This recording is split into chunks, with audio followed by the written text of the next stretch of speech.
Pam asks, I have a layout question. Are there standard book page sizes I should be working at with my illustrations? Hold her back, Tanya. Do I have to leave margins or make the background slightly larger than the required finished pages to allow for any cropping, or do I work to the exact finished page dimensions? Okay. Hold steady on, Helen. Whoa. Don't whoa, go whoa, whoa. nuts. I'm holding myself back. I'll do some deep breathing. Okay, right. Little Okay, so vein popping out. yeah, the size of your artwork, your picture book idea. We always get this in the course. The first week of the course, everybody bombards us with, what size does my book have to be? And there's so much more exciting things to think about than what size your book has to be. If you're really wanting to get your book down on paper, don't even think about the size of your book. This just drives me crazy. If you imagine in a bookshop, the picture book wall, they're all sort of A4-ish, bit wider. They're picture book size, aren't they? Do it vaguely that size. That's all you have to think about. Don't do it like the size of a postage stamp. Don't do it like a metre by a metre. That would be crazy. Sort of picture book size, because the most important thing is that you've got a great idea for a book. Your characters are really great. It entertains you. There's lovely interaction between the characters. I don't know, whatever it is that's going to make your book magic. Those things are so much more important than the size of the artwork. And when you take your idea to the publisher, say you've very carefully decided my book must be this size by this size, take it to the publisher. They love the idea and everything, but they go, but you drew it a centimetre too big. I'm sorry, but you'll have to go. They're never going to do that, are they? Get out. They're never going to do that. If you just concentrate on the idea, get your idea on paper, draw some thumbnails, maybe make a few pieces of sample artwork, how it might look, roughly how you imagine the size of a picture book. That's it. So I'm not going to give you any measurements. If that has happened to you, though, if you've been kicked out of a publisher's for doing it a centimetre too small, please send us a message. We really want to hear Don't want to hear about it. And don't ever ask Helen anything about numbers or measurements, because she goes ballistic. Yeah, so I can't. Calm your tits. Exactly, Tanya. Calm your tits. Calm your tits. Stop thinking about the size of your book. It drives me mad because all the other stuff is so much more important. You vaguely know what size a picture book is. Do it vaguely-ish. And the thing is, even if you chose the size of a book, you saw a book in a bookshop, you thought, I love that, I want it to be that size. Then you go and have a meeting with the publisher, they love the book idea and they commission you. They might have a few sizes that they use regularly because their printer recommends these sizes. Maybe it's most cost efficient, whatever their reasons. They might give you 3 dummies to choose from of the standard sizes they use. And you just pick one of those. So there's no point going in with something in your head beforehand. I think it's this thing of people feeling they have to have everything perfectly finished and ready to send in, so they go, great, we'll print it like that. But as you said, it's just the ideas and some of the visuals and characters, and they would probably suggest, especially for a new illustrator who, for their first project, you're going to rely on advice from your art editor, aren't you? Yeah. I think it's established illustrators later on know if this book is an extreme vertical and very large, or whether it's a horizontal story because it plays out that way. Yeah, there are books that obviously kind of bust the regular picture book sizes, but it's if we're back to that question we were talking about last week. If you decide your picture book is going to be about giraffes and so it must be extremely tall so you can get their whole neck in, whatever. That's a rubbish idea, sorry. That's a good idea, actually. You have to think, oh, well, how big are the bookshelves in the bookshop? And if it won't fit in that picture book session, whereabouts in the shop is it going to go? So you have to, well, you don't have to. You might make a fantastic, very tall book that becomes a bestseller, but it's so hard to make that happen.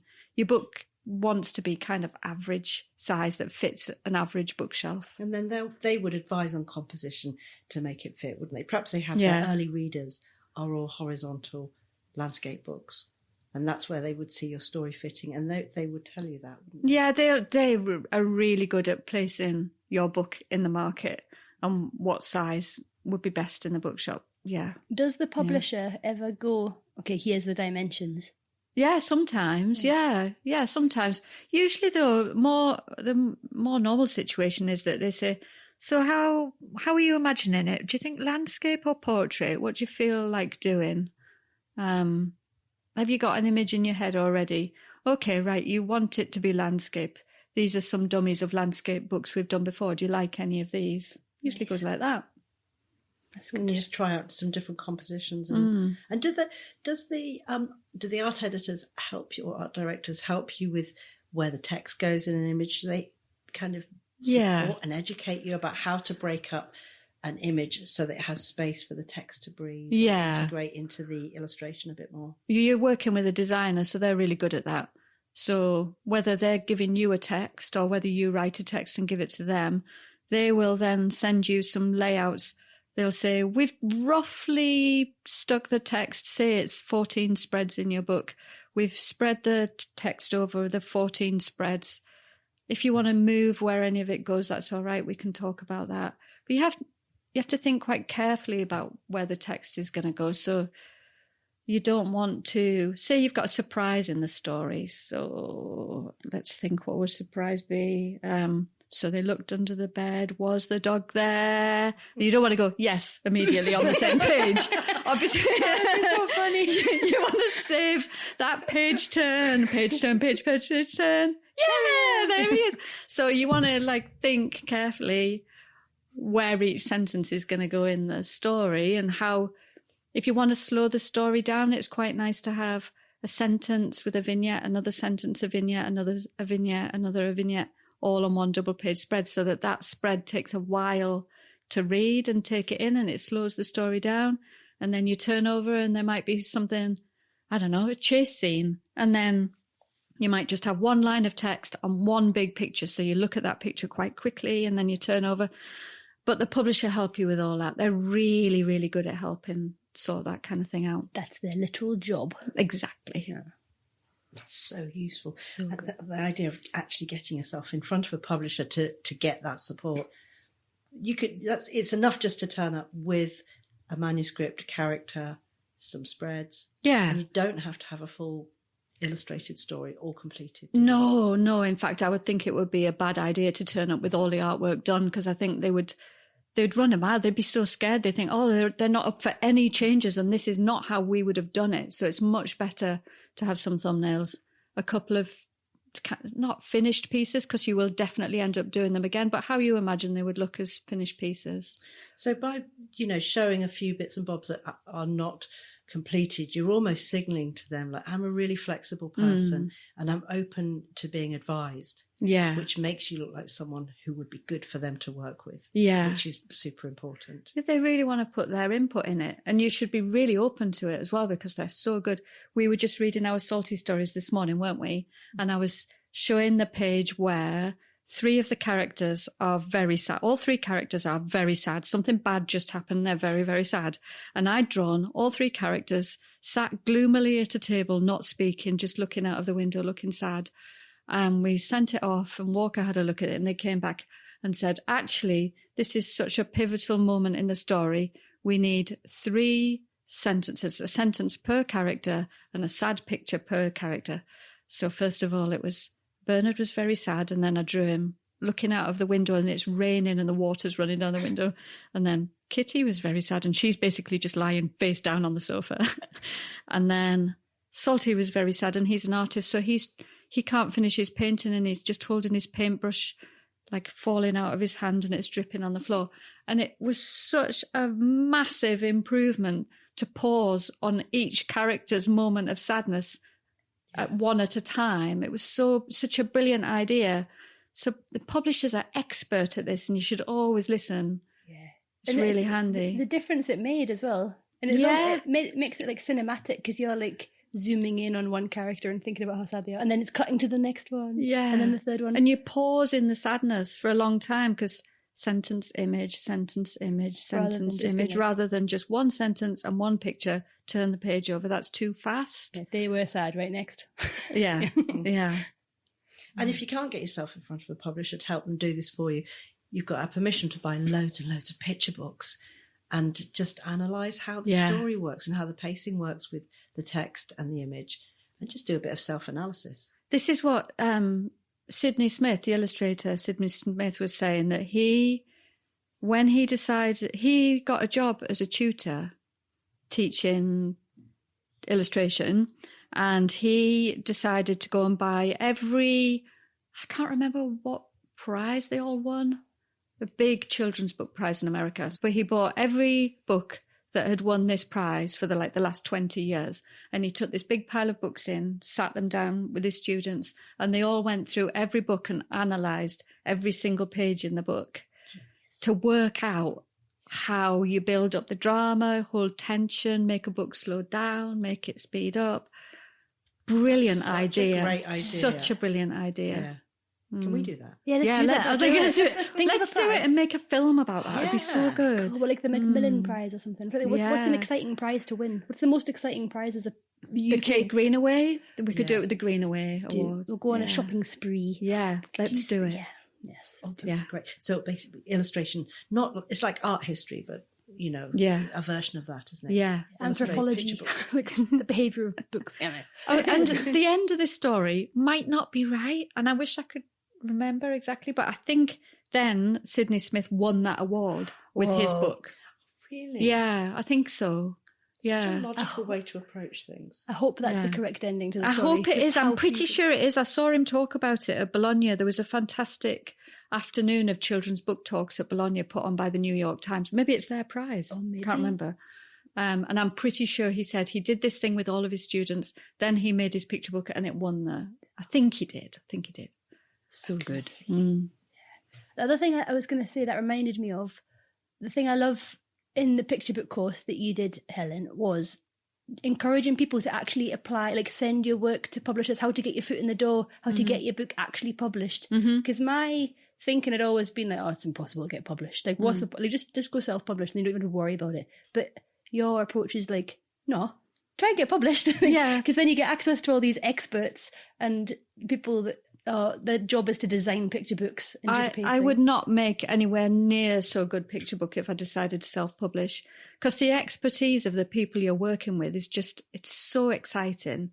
And when you work as a team like that, you make the sum of all your brains together makes something way better than I could make sat alone. Yeah. No, you should just definitely send your stuff to publishers. Why not? Just send it. Why not? You got nothing to lose. Send it. Send it. Brilliant. It also gives you that day in the bookshop, doesn't it? You can just go to a bookshop for the whole day, rifle through things, take photographs of the publishers' logos and details, find out who's publishing stuff that you really like, and bingo, you've got your 10 favourite publishers. Then you just have to go and research the art directors and you send away. There's no real rules, are they? No. It's just detective work and finding out what you like. Yeah. And keep sending stuff. If you don't hear from them, just send again. Just leave it a couple of months, send again and again. Because I always think about that. I've said this before on the podcast maybe, about how toddlers, when you're feeding a toddler, there's this rule that you've got to present them with that item of food something like 9 times before they'll eat it. Yeah. It's the same with publishers. Just keep presenting it, and they'll go, oh, now this is familiar. Oh, yeah, I remember this. Oh, yeah. Does the publisher start out going, yuck? Yeah. And then by the end, they're like, Exactly that. Oh, and enter competitions as well. Yeah. Lots. We had quite a few good shippers in the World Illustration Awards winners, didn't we? Yeah, we had the Bologna Illustrators exhibition not the final winners, but in the shortlist. I think we had 6 people in there, and I think we've got 1 in the actual final exhibition. Amazing. Brilliant. And of those people like Charlotte Durrance, I think have got book, and Naomi Tipping. I mean, they are also Cambridge illustrator MA students as well. But they've done some work on Good Ship and then gone on to do their MA.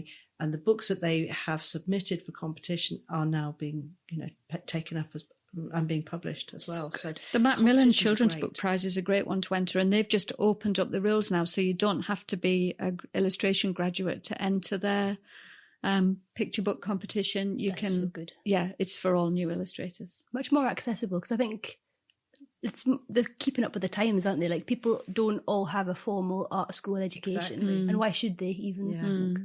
They can't confine it just to universities. It has to be a lot more open than that, especially in picture book illustration, which attracts so many people from different backgrounds.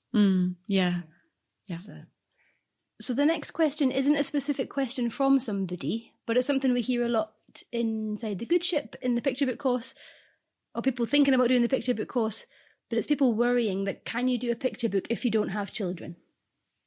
Well, yeah. Why not? You were one once. You probably remember what it was like to be one.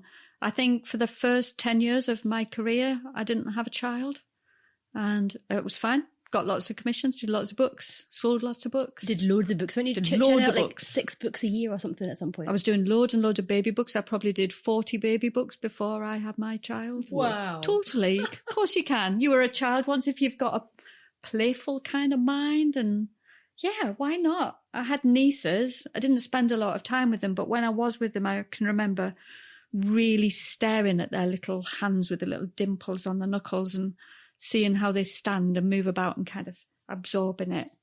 Of course you can. Of course you can. There's lots of picture book people who don't have children. Emma Chichester-Clark doesn't have children.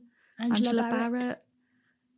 Maurice Sendak didn't have children. Apparently not. Where Yeah, I just things found that are. out recently. That was about his childhood memories, which Helen has published a freebie on our website about childhood memories, and it's such a good workshop where you access your memories as a child and learn how to illustrate them. It's really a really good kind of stimulator for those ideas that you think, I can't remember me as a child. How would I get there? Well, she's got the magic key. So I think it's really useful because I think the best picture books are full of emotion, whatever, they're hilarious or they're sad or, they're full of emotion. Children really react to that. And I think if your book starts with drawing something that you remember, you can see that in the drawing, can't you? Do you remember when we did the one-on-one mentoring, and Evelina de Chaplin was one of our winners for the mentoring? Do you remember? Yeah. And she did our childhood illustrated freebie from the website. And she did these drawings of remembering her grandma's apartment. Yeah. Very, very beautiful apartment. And the way that she drew the light, and because it was memory, it was full of emotion, wasn't it? They were gorgeous. So her remembering herself in this Russian apartment, lying on a sofa, and the light coming through the window in a certain way. It was so atmospheric and so beautiful. I think she entered those for World Illustration Awards as well, and I think she placed with them. I think they got through to the long list for Bologna as well. I'm not sure. But the memory was so clear in it. I think even if it's just gathering some old photographs of yourself as well. Yeah. As a trigger to start memories of your own childhood.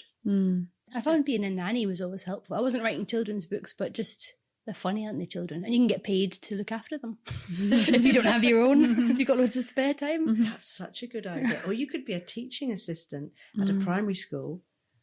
Even if you went in and did some workshops with children at kindergarten or primary, you'd probably get a whole world of information out of a day or two with them. It's really useful doing that. A school visit of some sort, reading to children. You just see what they're into, what they're interested in. Like you were saying this morning, lies. Yeah. Your daughter's really interested in lies. Yeah, and we kids just read Pinocchio and it's had an indelible left an indelible mark on her soul. She's like, She tried that lying this morning, didn't she, for the first time?